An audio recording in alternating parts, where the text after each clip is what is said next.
ఒక ఇంట్లో హత్య జరిగింది. పోలీసులు వచ్చారు. మొత్తం ఛానళ్లు కవరేజ్ ఇస్తున్నాయి. కానీ అసలు పని ఎవరిది? Forensic crime scene investigation team వాళ్ళే. అసలు నేరం ఎలా జరిగిందో, నేరస్తులు ఎవరో తేలుస్తారు. ఈ వీడియోలో మనం తెలుసుకుందాం. ఒక క్రైమ్ సీన్ని ఎలా పరిశీలిస్తారు, ఏ స్టెప్ తీసుకుంటారు అనేది తెలుసుకుందాం. క్రైమ్ సీన్ అంటే నేరం జరిగిన ప్రదేశం. దీనిని సిగ్రీడ్గా ట్రీట్ చేస్తారు. అంటే పవిత్రమైనదిగా భావిస్తారు. ఎందుకంటే ప్రతి రక్తపు బొట్టు, ఒక ఒడిలో ఉన్న హెయిర్ స్ట్రాండ్, ఒక చిన్నగా చెరిపిన ఫుట్ ప్రింట్ కూడా నేరాన్ని ఛేదించడానికి కీలకమవుతుంది. ఫారెన్సిక్ క్రైమ్ సీన్ ఇన్వెస్టిగేషన్ ఒక స్ట్రక్చర్తో జరుగుతుంది. ఇది 5 మెయిన్ స్టెప్స్తో జరుగుతుంది. Number 1 scene security, number 2 documentation, number 3 evidence collection, number 4 preservation and packing, number 5 analysis and reporting.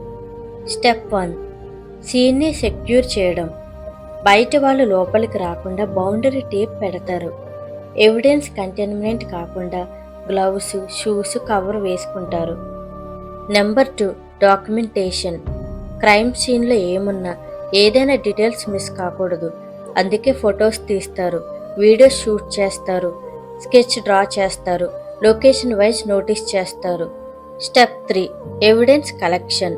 ఇక్కడే అసలైన ఫారెన్సిక్ ప్రాసెస్ అనేది మొదలవుతుంది. ఫింగర్ ప్రింట్స్ పౌడర్ అండ్ టేప్తో తీస్తారు. బ్లడ్ శాంపుల్స్ స్వాబ్ ద్వారా కలెక్ట్ చేస్తారు. వెపన్స్ కేర్ఫుల్గా గ్లోవ్స్తో తీస్తారు. హెయిర్ అనేది ట్వేజర్తో ప్యాక్ చేస్తారు. Step 4 preservation and packing.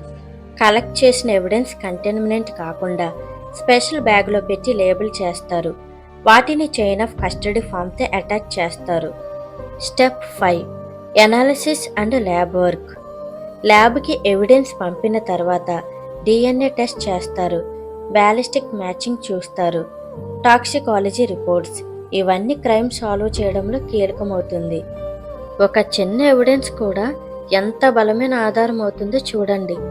ఒక నేరం ఆపడం కంటే దాన్ని ఛేదించడం చాలా కష్టం. కానీ క్రైమ్ సీన్ ఇన్వెస్టిగేషన్ అలా చేస్తుంది. మరిన్ని ఇలాంటి ఇన్ఫర్మేటివ్ వీడియోస్ కోసం నా ఛానల్ తప్పక సబ్స్క్రైబ్ చేయండి. Thank you for watching.